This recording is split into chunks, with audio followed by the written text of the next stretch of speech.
Bonjour chers amis, je ne voulais pas laisser passer la fête de Noël sans vous parler de la crèche. Pour des raisons, je dirais, secondaires qui sont celles de l'actualité, mais pour en parler plus profondément. Une fois de plus, à l'occasion des polémiques, il faut toujours se poser la question. Non pas de savoir pourquoi ni comment, mais d'essayer de réfléchir à ce qu'il y a derrière. Car il y a toujours quelque chose derrière ce genre d'histoire. Le bruit ne fait pas de bien, le bien ne fait pas de bruit, mais parfois il est bon d'exercer notre discernement et notre bon sens en ces circonstances. Nous chrétiens, nous catholiques, nous sommes invités à le faire tout particulièrement. Alors voilà ce que je voudrais faire avec vous aujourd'hui. Je vais le faire en deux temps. D'abord nous allons faire quelques petits rappels historiques sur la crèche, et puis ensuite nous essaierons d'en tirer quelques conséquences et pour mieux analyser ce qui s'est passé et aller au cœur du problème, si j'ose dire. Revenons d'abord un instant sur l'histoire de la crèche. Les historiens ne s'accordent pas tous pour nous dire d'où vient la crèche, qui en a été exactement l'inventeur. Retenons, pour faire simple, d'abord et évidemment la figure de saint François d'Assise. Tous, en tout cas la plupart d'entre vous, vous avez une fois ou l'autre entendu parler de cette scène de Noël 1223 à Greccio, dans le cœur de l'Italie, où saint François, qui alors avait été ordonné diacre, a célébré à sa façon la fête de Noël, en installant dans cette grotte une représentation de l'enfant Jésus, en l'accompagnant non seulement du chant et de la prière de l'Église, mais aussi de son adoration.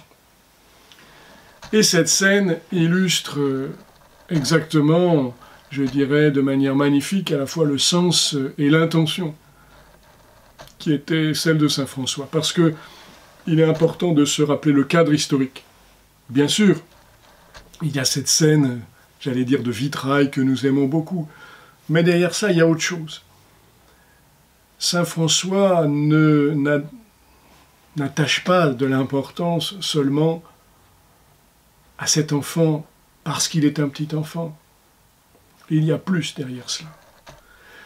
Lui qui est un troubadour, un héritier des chansons à la française, un trouvère, qui aime annoncer l'Évangile avec des chants, avec des gestes, qui aime une certaine mise en scène, qui d'ailleurs sera l'apanage de l'ordre franciscain pendant des siècles, pour conduire le peuple chrétien à la foi, eh bien, cette mise en scène, me semble-t-il, elle a un sens profond, au-delà d'un certain sentimentalisme saint-sulpicien qui n'a rien à voir avec l'histoire de saint François et son intention profonde. L'époque de saint François est une époque de bouleversement religieux, d'une agitation, d'une confusion extraordinaire, pour de multiples raisons, sur lesquelles je reviendrai peut-être un jour, car l'histoire de l'Église est aussi une catéchèse à la fois passionnante et profondément formatrice. Mais ce n'est pas le sujet aujourd'hui. Rappelons simplement que ces temps sont non seulement la contestation d'une richesse exclusive de l'Église, un certain éloignement des prélats vis-à-vis de leurs devoirs. Bon, ça c'est une chose. Mais il y a plus, car derrière les cathares, les bogomiles et autres patarins, pauvres de Lyon, etc., il y a une remise en cause profonde du message de l'Évangile, c'est-à-dire de la réalité de l'incarnation. Car c'est toujours, et on en revient toujours à cela, Jésus est-il vraiment Dieu? Le Fils de Dieu a-t-il planté sa tente parmi nous? Le Verbe s'est-il fait chair? Voilà la question. Et il me semble qu'à sa façon, simple et populaire, mais joyeuse et enthousiasmante, François répond que la crèche, l'adoration de la figurine, de la représentation de l'enfant, très proche aussi, quelque part, des icônes dont nous savons, de ces images saintes dont nous savons qu'elles faisaient partie de l'univers de saint François, à commencer par la fameuse croix de San Damiano, eh bien, le désir de saint François, c'est de rappeler ce mystère. Notre foi s'enracine dans le mystère de l'incarnation. Le Verbe s'est fait chair et il a habité parmi nous. Il est vraiment Dieu, mais il est vraiment homme tout à la fois. Voilà la base de notre foi. Et mes amis, saint François a voulu le répéter et le redire, afin que nul ne puisse s'y tromper. À partir de lui, et en particulier à travers l'expansion extraordinaire de la famille franciscaine dans toute l'Europe, c'est ce message qui est transmis. Et chaque nuit, à Noël, en regardant la crèche, en vénérant cette image, eh bien, nous adorons l'incarnation. Et nous rappelons que Jésus est vraiment Dieu, est vraiment homme.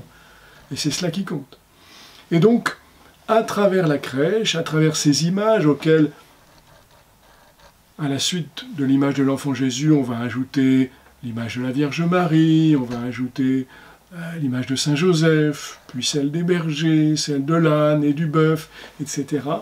Eh bien, c'est toujours une catéchèse qui est faite, et qui va se répandre, et qui va devenir une coutume du peuple chrétien, enracinée dans ses habitudes profondes, parce qu'il y a là une catéchèse efficace, une catéchèse parlante, une catéchèse populaire, à laquelle tout le monde peut accéder. Et si vous me permettez, j'y vois là la savoureuse revanche de la théologie des pauvres sur celle des savants et des intellectuels. À l'époque où j'étais au séminaire, on parlait de théologie d'en bas et de théologie d'en haut. Peu importe les expressions, mais c'est toujours la même idée. Cette présence dans la tradition de l'Église d'une théologie qui vient de l'âme même simple, parfois naïve, parfois un peu exagérée du peuple chrétien. C'est ce que nous ont transmis les évangiles apocryphes, c'est la même chose. Et d'ailleurs, d'une certaine façon, l'âne et le bœuf les représentent, puisque ces deux grands personnages de nos crèches n'étaient pas présents dans les évangiles de l'enfance. Voilà. À partir de là, eh bien, l'image de la crèche s'est répandue et nous connaissons ces magnifiques représentations. Pour nous Français, évidemment, nous aimons les crèches de Provence, qui sont un peu, j'allais dire, l'expression du grand renouveau de la civilisation catholique et provençale du XIXe siècle, à travers la figure du poète Frédéric Mistral. Mais nous connaissons aussi les superbes crèches napolitaines, flamboyante expression de la piété baroque, encore une fois, piété populaire, qui est toujours la même façon. Dieu s'est incarné, il est venu au milieu de son peuple, peuple provençal, peuple bavarois, peuple napolitain. La réalité de l'incarnation, elle ne s'exprime pas seulement dans des concepts abstraits, nécessaires, dans le langage de la théologie. Que les choses soient bien claires. Mais là, c'est, j'allais dire, le peuple qui parle au peuple, pour annoncer toujours la même vérité. Voilà, et on peut considérer la crèche comme une sorte de trésor des pauvres, et que le désir, on va y venir, d'écarter la crèche du monde chrétien et du monde en général, consiste, en dernière analyse, qu'on le veuille ou non, comme une volonté de nier l'incarnation. Donc, pour en revenir à cette histoire, eh bien voilà, jusqu'à l'an de grâce 2016, grosso modo, malgré les avotas du monde moderne, malgré toutes les difficultés, eh bien, la crèche avait pris sa place, discrète, simple, au milieu des traditions de Noël. Bon, certes, on peut dire aussi que dans nos grandes métropoles occidentales, elle était enveloppée non pas seulement de papier cadeau, mais d'une foule d'autres usages, bref, qui tendaient peut-être à l'étouffer sous une mare de consumérisme et une mer de... Mais jusque-là, la crèche avait résisté. Et malgré tant d'avatars, la crèche était encore au cœur des fêtes de Noël. Et puis voilà que cette année, en particulier dans notre pays, en tout cas en France, il y a eu une agitation assez frénétique autour des crèches. Alors il n'y a pas qu'un enjeu de foi, un enjeu théologique, il y a bien d'autres enjeux politico, tout ce que vous voulez, que je n'évoquerai pas ici, qui ne m'intéressent pas. Mais au-delà de ces enjeux partisans. On le voit bien, il y a autre chose. Comment l'expliquer? Comment comprendre cette sorte de crispation brutale qui s'est produite cette année? Il me semble qu'elle n'est pas, je dirais, spécialement liée à cette année. Il y a une sorte de crispation qui est, en tout cas permettez-moi de l'analyser comme ça, une sorte de conséquence d'autres événements plus profonds. J'ai envie de ramener cet événement, cette circonstance à des choses plus profondes de notre monde occidental. 1989, la chute du mur. Et le premier signal du craquement fondamental de la fin de la modernité, de la fin de l'ère du progrès, de la fin de ces fameuses lumières. Il y a quelque chose comme un signal, comme une manifestation. Ce vieux monde est en train de mourir de ses impasses. Tout ce qu'il a accumulé, tout ce que représente l'idéologie du progrès dans ce qu'elle a eu de plus terrifiant, de plus violent, de plus horrible, depuis environ 2 siècles, 2 ou 3 siècles, eh bien, avec la chute du mur de Berlin, manifeste que l'écroulement, c'est le début de la fragmentation de la banquise. Un certain printemps s'y annonce. Mais en même temps, qui dit printemps dit parfois aussi retour de l'hiver, retour de manivelle. Et il me semble que cette histoire de crèche en fait partie. Et qu'elle révèle, encore une fois, la force de cette image, de cette coutume. Qui a peur de la crèche? Qui a peur de l'enfant Jésus? Car c'est bien de lui, comme on l'a dit tout à l'heure, qu'il s'agit. Qui a peur de Jésus, enfant? Si nous en revenons au texte de l'Évangile, nous le voyons. Ceux qui ont peur de Jésus, c'est Hérode et César, qui résument à eux deux, de manière fortement personnalisée, imagée, la puissance, le pouvoir de l'idéologie, le pouvoir brutal de la force, la richesse, l'intelligence, car Hérode est accompagné de scribes et de pharisiens, intellectuels de leur temps. Et il y a tout cela derrière ces 2 figures emblématiques, Hérode et César. Eh bien, c'est à eux que la crèche fait peur. C'est eux qui vont poursuivre Jésus. C'est Hérode qui va massacrer les saints innocents pour tenter de se débarrasser d'un concurrent éventuel, sans comprendre ce qu'il fait. Et plus tard, ce sera César, à travers le pouvoir de l'Empire romain, qui tentera d'éradiquer la foi chrétienne. Oui, la crèche fait peur. Et, encore une fois, cette crispation relativement limitée et locale autour de la crèche cette année en est le témoignage, d'une sorte de retour de bâton. Ils ne veulent pas perdre. Ni Hérode, ni César ne veut perdre. Et ils se raccrochent.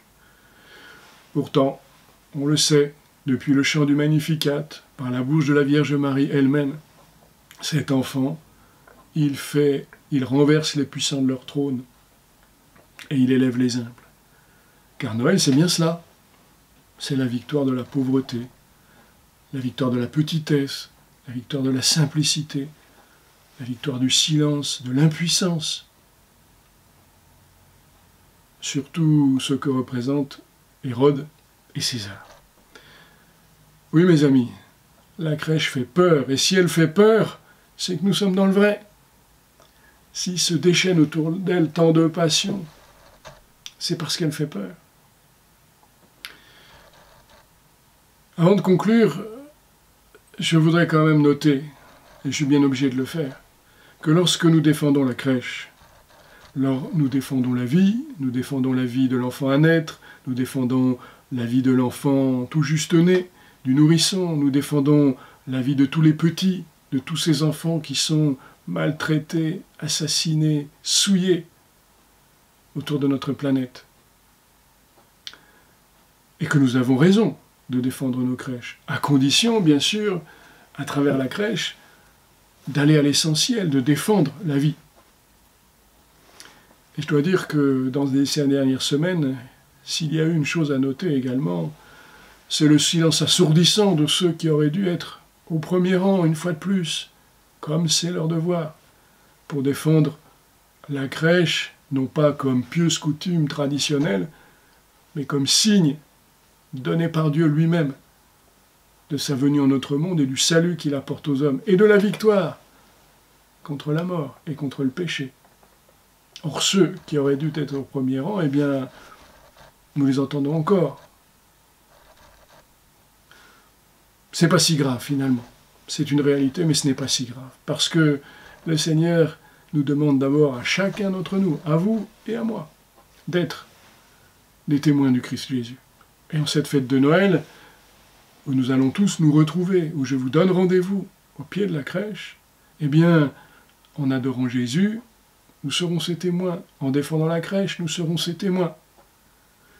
Et si nous sommes peu nombreux, ce n'est pas bien grave.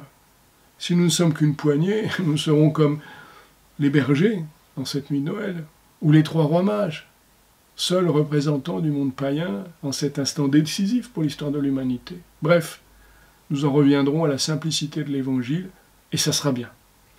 Alors mes amis, je vous donne donc rendez-vous au pied de la crèche, dans la Noël, et que le Seigneur vous comble alors de toute sa bénédiction et qu'à travers nous, pauvres comme les bergers, peut-être même un peu inconscients de ce qui nous arrive comme les mages, eh bien, nous serons des témoins de la force et de la lumière que Jésus est venu à nous apporter. C'est tout ce que je vous souhaite. À bientôt.